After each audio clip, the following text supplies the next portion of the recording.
Let's move on to a real AI use case that you automated, right?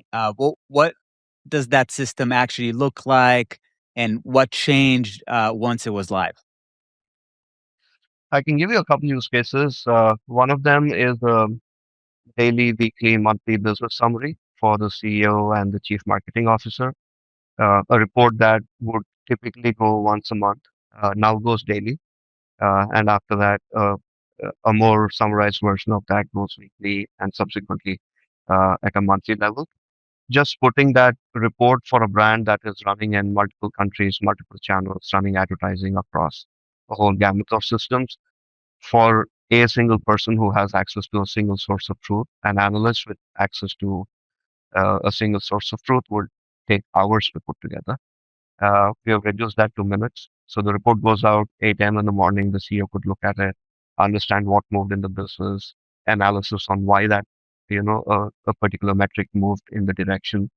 And all of that, once we developed it, is automated. So we've rolled it out for the CEO.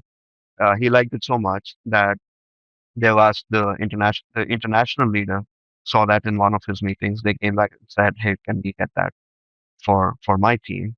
And so on and so forth, right? So now we are working with the marketing team for the same thing.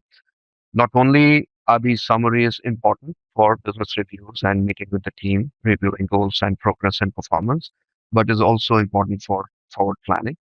And to get that report automated, fully automated and delivered means that the people who are working on it to put this manually together, working for many hours in a week or a month, get their time back to focus on more strategic initiatives. So that's one example I could give you from a executive summary standpoint. Another rather simple use case, but a high value use case is a customer came back and asked us, guys, when we are running low on a particular SKU with some thresholds, uh, we want to we want you to go check if there is a PO that is pending and that hasn't shipped yet. Because if the PO is not pending and hasn't shipped yet, then we could just get on a call with the supplier and ask them to expedite shipping rather than putting on a board, maybe put that delivery on a flight, ship it faster so that you don't get into a out of stock situation, right? Now, to be able to do that, you need a system that has access to your PO data. You have access to your inventory, consolidated inventory data across all sales channels, etc.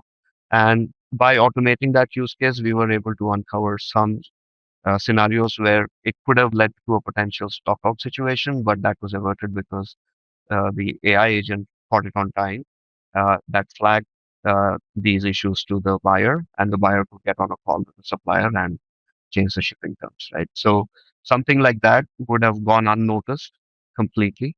Or worse, we notice it, but after stockout has happened, where there's really no recourse for correction.